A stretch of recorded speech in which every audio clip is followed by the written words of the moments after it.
अच्छा ऐसा धोखा हमारे साथ किया, भोगोगे तुम।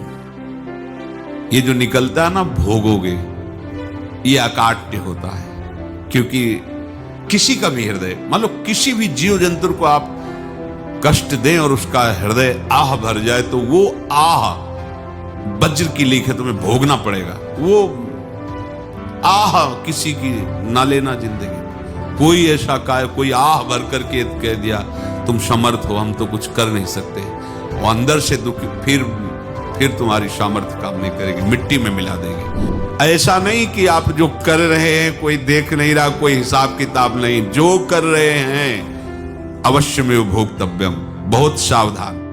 जीव स्वयं नित्य निरंतर कर्मों के जाल को रच रहा है और अपने आप को बांध रहा है। आपको मुक्त होना है, बंधना नहीं है। जीव का जन्म कर्मों के अनुबंध से होता है, कर्मों के बंधन से होता है, और उसको अपना ऋण चुकाना होता है। कर्मानुबंध ये बहुत सूक्ष्म विषय है। जैसे आप जिस परिवार में जन्म लिए हैं, तो उस परिवार के लोगों से आपका ऋण है, इसलिए उसी परिवार में आप आए हैं। और ऋणानुबंध, उसको बिना चुकाए या बिना वसूल किए आप वहां से जाएंगे नहीं। आपको लेना है तो वसूल करना है, और देना है तो चुकाना है। ये पूर्व के जन्मों से निश्चित किया गया है। जैसे किसी के यहां पुत्र हुआ, जन्म से ही पैसा खर्चा शुरू हुआ, जो बड़ा हुआ तो उद्दंडता के द्वारा मार पूरे परिवार को क्लेश पर क्लेश देता चला जा रहा है। ये तुम्हारे कर्म का फल है। या ऐसे शक्तिहीन बुद्धिहीन ऐसे पागल पूरे जीवन सेवा करो, तुमसे अपना हिसाब चुकाने के लिए वो आया है। अब परिवार के जो सदस्य जुड़े आके, और पत्नी आते ही पूरी हृदय में आनंद, परिवार में आनंद, और जीवन भर वो आनंद ही सुख देने के लिए उसका जन्म हुआ। वो अपना ऋणानुबंध मुक्त, और आते ही भयंकर क्लेश खड़ा कर दिया, बीच में दीवाल और झगड़ा वैसा, फिर अतरे दिन मारपीट शुरू, कलह अशांति, पूरा जीवन नरक हिसाब करने आए। यहां ऋण चुकाए बिना कोई जा नहीं सकता, ऋण चुकाना पड़ेगा। किसी का ऋण वसूल करना है तो किसी को ऋण चुकाना है, दोनों काम करने होते हैं। अनेक जन्मों में अनेक लोगों के साथ हमने जो बर्ताव किए हैं, अच्छे या बुरे, वो होंगे। अब किसी आदमी को हम जानते नहीं, अचानक मिला, अचानक टक्कर लगा और मार पीट गाली गुप्ता सब कर दिया, चुपचाप सह लो। क्यों? ये आपका हिसाब है, पूर्व का हिसाब। हमारा उससे कोई द्वेष नहीं, कोई संकल्प नहीं। अचानक घटना घटी और हमसे द्वेष करने लगा, हमें पीटने लगा, हमें गालियां दे, ये हिसाब है, चुपचाप सह जाओ। अपने घर का भाई ही भारी दुश्मन बन गया और क्लेश, हिसाब है। एक प्रभुदत्त ब्रह्मचारी जी की वाणी में पढ़ा था, एक महात्मा जी भ्रमण करते थे, तो उस समय असरफियां चलती थी, मोहरे असरफियां, तो उनको भेंट में देते लोग। तो या तो ठाकुर सेवा में लगे तत्काल, या संत सेवा में तत्काल लगे, उसका संग्रह करके डोलना ये ठीक नहीं है बैरागी के लिए, सिद्धांत में ये ठीक नहीं है। तो जब 2, 4, 6, 8 ऐसे मोहरे हुई, तो उन्होंने विचार किया कि और भ्रमण करके जब काफी मोहरे हो जाएंगी तो प्रयागराज में जब कुंभ पड़ता है, एक बार पूरे सब अखाड़े के संतों को, अलग अलग संप्रदाय सब संतों को बुलाएंगे और सबको पुआएंगे। अब साधु है तो यही विचार करेगा, और क्या विचार करेगा। तो उन्होंने ऐसे डंडा बनवाया, बेंत, जो ऊपर से चूड़ीदार और भीतर पोला, और मोहरे उसमें डालते गए। और भ्रमण, जहां जहां श्रद्धालु भगत थे सबके यहां जाना और इच्छा रखना कि एक मोहर तो दे दे दक्षिणा में। कामना कोई भी हो वो बांधती ही है, ध्यान रखना। इसीलिए प्रभु जो चाहे वो करे, अपनी चाह नहीं रखनी चाहिए, अपनी चाह प्रभु की चाह में मिला देनी चाहिए। धीरे धीरे वो छड़ी भर गई। भ्रमण करने वाले महात्मा चूड़ी लगाई, इंतजार करते रहे। जब प्रयाग का कुंभ पड़ा तो चले। तो रास्ते में एक गांव में पूछा जाता है, जैसे कहीं रुको कि कोई श्रद्धालु ऐसा है जो संत सेवी है। तो कुछ लोगों ने बताया, हाँ एक परिवार है बहुत संत सेवी है और आपको मिलाते हैं उनसे। आइए महाराज घर में रुका, खूब अच्छा हलवा पूड़ी पवाया और जो घर के मालिक थे चरण दबाए। चरण दबाते दबाते उनकी दृष्टि पड़ी उस डंडे पे। इतना मोटा और ऊपर से कुछ चूड़ी सी भी नजर आ रही, इस डंडे में तो कोई रहस्य है ही है।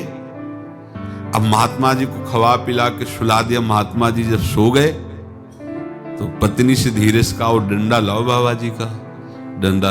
वो चूड़ीदार जो ही खोला पलटाया तो सैकड़ों मोहरे। ऐसे संत रोज पधारे भगवान, तुम आनंद हो जाए फिर क्या। पत्नी से कहा, नाप के कंकड़ लाओ। वो तो महात्मा जी तो खाए खीर पूड़ी, आराम से सो रहे। रात में पूरी प्लानिंग करके उसमें कंकड़ भर के चूड़ी लगाकर सिराने रख दिया, सारी मोहरें हटा ली। महात्मा जी आराम से छड़ी उठाए तो वजन पक्का। वैसे बड़े लोग चतुर होते हैं, पर ये नहीं जानते कि कर्म कितना भयानक होता है। और उनकी कोई संतान नहीं थी, पर धन में इतना प्रेम उनको था।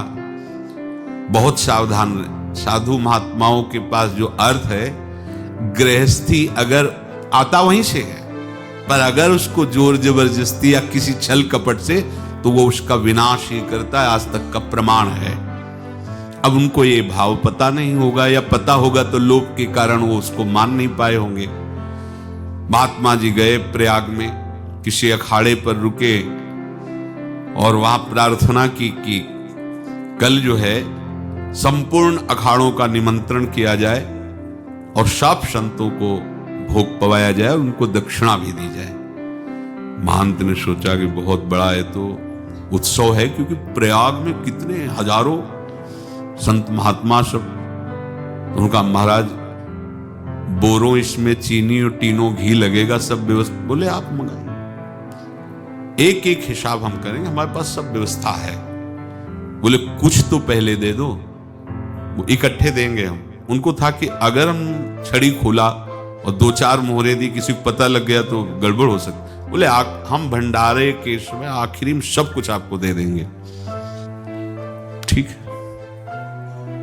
वो अपने पास से पैसे लगाकर खूब जितना सामग्री सब लाए, लाखों की, और सब संतों को निमंत्रण कर दिया। संत जन निमंत्रित हो गए, भंडारा बन रहा है। तब वहां के महंत है और उनका देखो भंडारा भी बन रहा है, संतों को निमंत्रण। अब आप अर्थ की व्यवस्था कीजिए, क्योंकि इतनी बड़ी हमारी सामर्थ्य नहीं थी जितना हमने किसी तरह हमने व्यवस्था की। अब मुझे अर्थ चाहिए, तभी आगे की व्यवस्था बढ़ेगी। संतों को दक्षिणा देंगे और जिनसे अर्थ लिया उनको दे। देखो रसोई बन गई है सब। उनका छत में विश्वास नहीं तो यार चूड़ी खोली। उनको तो था ना कि मोहरे हैं, कंकड़। तो जैसे कितना उनको सदमा लगा होगा। हजारों संतों का निमंत्रण, रसोई बन, मतलब संत हो के छल कपट। तो उनका महाराज आपने तो हमारा नाश कर दिया, जो महंत थे। अब बताओ रसोई बन गई, संत निमंत्रित हो गए और आप ये कंकड़ दिखा रहे हैं हमको। आपने तो हमें बर्बाद कर दिया, हमारी इतनी सामर्थ्य नहीं थी, आप पहले बता देते। संत होकर ऐसा छल कपट। अब वो बोले तो क्या बोले, क्योंकि उनको पता था कि मोहरे हैं इसमें। अंदर से उनका चिंतन गया उसी सेठ के पास। अच्छा ऐसा धोखा हमारे साथ किया, भोगोगे तुम।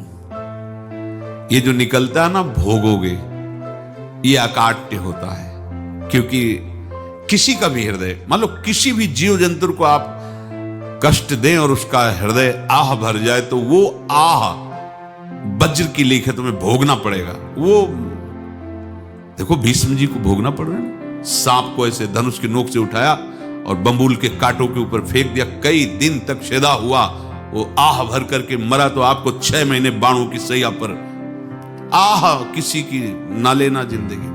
कोई ऐसा कोई आह भर करके कह दिया तुम समर्थ हो, हम तो कुछ कर नहीं सकते। और अंदर से दुखी, फिर तुम्हारी सामर्थ्य काम नहीं करेगी, मिट्टी में मिला देगी। फिर ये तो संत थे और भगवत आराधना के लिए, संत आराधना के लिए ही ऐसा किए हुए थे। अब इनका कैसे मुंह दिखाएं? अब क्या करें? सुबह संत जन आएंगे, सबके बीच में हमारी कि देखो इन्होंने, अब क्या करें? गए और संगम में जाके छलांग लगाई, अपने प्राण त्याग दिए। अब उनके तो पास मोहरे थी और व्यापार बढ़ा और 9-10 महीने बाद ही लड़का हुआ। अब तो उनको कि संत फलीभूत हो गया। देखो व्यापार चल रहा, लड़का नहीं होता था, लड़का भी हो गया, बड़ा आनंद छा रहा है। जब से वो प्रकट हुए और धन की वृद्धि शुरू हो गई, पढ़ाई लिखाई में उनके खर्चा हुआ सब, बस बीमारी शुरू हो गई उनके शरीर में। अब उसमें पैसा जाना शुरू हुआ। इतने आसक्त तो वो दोनों हो गए कि कुछ भी हो, व्यापार ठप, संपत्ति बेचना शुरू। तो उन्होंने कहा कि बेटा मैं क्या कर सकता हूं तुम्हारे लिए? बोले हमारी अंतिम इच्छा है प्रयाग चलो, और जितने प्रयाग में संत महात्मा सबको एक बार भंडारा करवाओ, हमारी इच्छा अंतिम है। क्योंकि अंतिम यही इच्छा थी। बोले अब ज्यादा संपत्ति तो नहीं रह गई, तो बोले घर बेच दो, मेरे लिए ही तो है, बेच दो। मुझे लगता मैं बचूंगा नहीं, पर मेरी अंतिम इच्छा पूर्ण कर दो। घर बेच दिया, जेवर बेच दी। वहां गए, जब संत सेवा की तो बोले मुझे संगम तक ले चलो। संगम तक ले गए और बोले समझे तुम चुराए थे और हमने उसको छीना है, कुछ नहीं रह गया तेरे पास कुछ, अब केवल ममता और आसक्ति में जलकर मर और नरक प्राप्त कर। मैं वही महात्मा हूं जिसकी तूने मोहरे ली थी, शरीर छोड़ दिया। महात्मा को जन्म लेना पड़ा और इनको दुर्गति भोगनी पड़ी। ऋणानुबंध होश में, ऐसा नहीं कि आप जो कर रहे हैं कोई देख नहीं रहा, कोई हिसाब किताब नहीं, जो कर रहे हैं अवश्य में भोक्तव्यम, बहुत सावधान। अनेक जन्मों में अनेक लोगों से जो कुछ लिया दिया है, इस लेने देने को मिटा देने के बाद ही तुम मुक्त हो गए। इसीलिए एक उपाय है, लेना न देना मगन रहना। क्या? मालिक को समर्पित हो जाओ, मालिक को अपना माना हुआ समर्पित कर दो, खत्म। अहम त्वाम स्वरूपापेभ्यो मोक्षयिष्यामि, सब खत्म, आगे पीछे लेना देना सब खत्म। एकादश स्कंद में भगवान श्री कृष्णचंद्र जी ने कहा जो मेरे चरणों का आश्रय लेकर भक्त मेरा भक्ति करता है, उसके पितृ ऋण, मातृ ऋण, देव ऋण, ऋषि ऋण, सब ऋणों से मैं मुक्त कर देता हूं। बस यही एक उपाय है जो इसके बंद करने का उपाय भक्तों के लिए है, वो यही है, भगवान की शरण में होकर अपना माना हुआ पूरा भगवान के अर्पित कर दो। अर्पित करने का तात्पर्य उसमें अहम हटा दो। तदीयम वस्तु गोविंदम तुभ्यमेव समर्पये। जिनसे तुमने सेवा करवाई है उनकी सेवा करनी पड़ेगी, जिनसे तुमने जो कुछ लिया है उनको देना पड़ेगा। ये लेने देने का व्यापार जब तक समाप्त नहीं होगा तब तक तुम्हारा जन्म मरण चलता रहेगा। अब आपको यहां समझना है, यदि आपसे किसी ने पैसे लिए बेईमानी करके नहीं दे रहा है तो आप उसको गाली मत दीजिए, आपने बेईमानी की थी इसलिए आपकी बेईमानी हुई है, ले गया, कोई बात नहीं है, बंधन से मुक्त हुए, जो बोझा था चला गया। उसको ऐसा ना देखे कि ये बेईमान हमारे रुपए मार लिए, अब जो कुछ होगा देखेंगे। अगर आप आगे नया कुछ करते हैं तो फिर आगे का हिसाब आपको भोगना पड़ेगा, ध्यान रखना। ऐसा नहीं है कि आपको भोगना नहीं पड़ेगा। एक ही उपाय है कि अब जो शरीर धारण किए इसी में जो भोग ले, आगे ना होना चाहिए। तो क्या करे? सर्वतो भावेन भगवान की शरण ले ले। ये तो सर्वाणि कर्माणि मयि सन्न्यस्य मत्पराहा अनन्येनैव योगेन माम ध्यायन्तु उपासते तेषामहं समुद्धर्ता मृत्यु संसार से। ये बड़ा कठिन है पार होना, कोई छोटी मोटी बात है। एक महात्मा बाल्यावस्था से भजन करते थे, शालिग्राम भगवान पास रखते थे और उन्हीं की आराधना करके बस पाठ, नाम, जप और भ्रमण करते थे। यौवन अवस्था थी, गंगा जी के किनारे अपने ठाकुर को विराजमान करके स्नान करने के लिए कपड़ा ही उतार रहे थे कि 90 लोग आ गए, भाला तलवार सब ले, मारो मारो इसको मारो, घेर लिया। तो उन्होंने हाथ जोड़कर कहा हमने क्या अपराध किया, कोई सुन ही नहीं रहा। तो उन्होंने कहा मार तो डालोगे ही आप 90 लोग, हम कोई अस्त्र शस्त्र तो लिए नहीं, एक बार हमें गंगा में डुबकी लगा देने दो और अपने ठाकुर को स्नान करा देने दो, फिर इसके बाद आप मार देना। भगवत इच्छा से वो लोग रुक गए, स्नान किया और अंदर से प्रार्थना की, प्रभु ये क्या लीला है आपकी, आपके सिवा मेरा कोई है नहीं और ये मुझे मारना चाहते हैं। तो भगवान ने जानते हो क्या कहा उनके अंतर में, तुम मेरे में ध्यानस्थ हो करके शरीर को छोड़ो, ये लोग मारेंगे। ये मेरे भजन का फल है कि तुम्हें 90 जन्म नहीं लेना पड़ेगा, एक ही जन्म में 90 मिलके, तुमने 90 हिंसा की थी पूर्व में, तो तुम्हें 90 बार जन्म लेना होता और एक एक करके मारते। ये मेरे भजन का प्रताप है कि एक बार में ही 90 का हिसाब हो जाएगा। तुम आंख मूंदो, मेरे ध्यान में मगन रहो, मेरे प्रताप से तुम्हें कोई चोट नहीं होगी और स्वाभाविक मूर्छावस्था में प्राण तुम्हारे छूट जाए। ऐसा ही हुआ, ऐसा हुआ। तो ये बात समझ लो कि ये जो कर्मानुबंध है, ऋणानुबंध है। अब देखो, अगर शाप महात्माओं ने दिया कि तुम्हारे वंश का इससे विनाश होगा, तो भगवान भी परम धाम जा रहे तो उसी कील से, बाण की नोक में जो मछली लील गई थी छोटा कण, उसी से की नोक बनाई और उसी नोक प्रहार किया। भगवान के श्री चरण में वही बाण की नोक लगी और भगवान स्वीकार किया ना। भगवान का बड़ा लीला विचित्र है। अगर छुप करके उधर रामावतार में बात, तो इधर स्वीकार किया है भगवान ने। ऐसा कहीं नहीं दिखाया कि मैं भगवान हूं तो मैं अपने लिए, ऐसा नहीं दिखाया। नारद जी का हित किया पर नारद जी ने श्राप दिया तो भगवान ने स्वीकार किया। बंदरों ने ही सहायता की, जैसा बोले थे वैसा। ये लीला इस शरीर में भोगनी पड़ेगी। हाँ, ज्यादा को कम में भुगता देंगे, पर अब अगला शरीर ना मिले इसके लिए सर्वतो भावेन भगवान के आश्रित हो जाए। जैसे आपने दुकान फैला रखी है तो उसमें दो काम होते हैं, लेना और देना। किसी को उधार दिया है तो हमें उससे लेना है, और कोई नगद देकर सामान ले रहा है तो उसे सामान देना है, या उधार लिया है तो हमें उधार देना है। अब अगर दुकान बंद करनी है तो तुम्हें देने वालों पर जोर देना है, लेने वालों पर जोर नहीं। लेने वाला तो जाओ हम क्षमा किया, समर्पित किया, हमारा कोई संबंध खत्म हो जाए, वो खुशी हो जाएगा। लेकिन देने वाला तुम अगर दुकान भी उठा दोगे तो जहां भी रहोगे तुम्हारे पास वो आएगा, लाइए हमारा।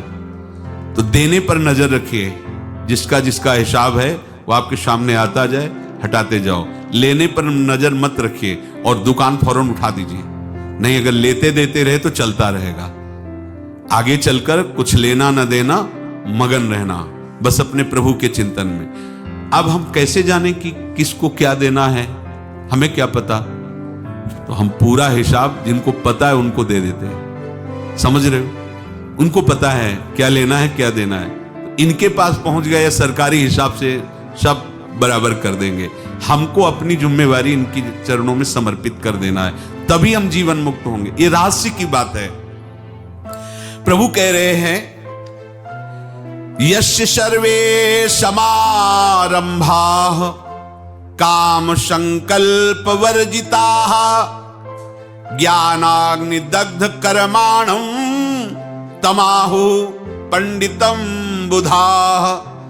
जिसके संपूर्ण कर्मों के आरंभ संकल्प और कामना से रहित हैं, तथा जिसके संपूर्ण कर्म ज्ञान रूपी अग्नि से जल गए हैं, उसको ज्ञानी जन भी पंडित कहते हैं, बुद्धिमान कहते हैं। पूज्य श्री भाई जी महाराज कह रहे हैं, जैसे वहां ज्ञानाग्नि से दग्ध कह रहे हैं, तो अपने वृंदावन वासियों का प्रेमाग्नि से सब कर्म संस्कार दग्ध होते हैं। जिस समय आपके हृदय में भगवत प्रेम का प्रादुर्भाव होगा तो लेश मात्र कभी तुम्हें दुख नहीं भोगना पड़ेगा। प्रेम का प्रादुर्भाव होते ही दुख का नाश हो जाता है। महासुख। जब प्रेम का प्रादुर्भाव होगा तो समस्त पाप भस्म हो जाते हैं, अशांति नष्ट हो जाती है, संसार ज्वाला स्पर्श भी नहीं कर सकती है। जब भगवत प्रेम का प्रादुर्भाव होता है तो हो सकता है उस उपासक के जीवन में दुखों का पहाड़ टूट पड़े, परिवार खिलाफ, शरीर रोगी, अव्यवस्था, बहुत बहुत कुछ, सब कुछ। कह रहे हैं इतना सब होने पर भी उसके हृदय में कोई भी दुख नहीं होता। ऐसा सामर्थ्यशाली भगवत प्रेम है। भगवान के चरणारविंद का जिसके हृदय में प्रेम है, भारी से भारी दुख भी उनको विचलित नहीं कर सकता।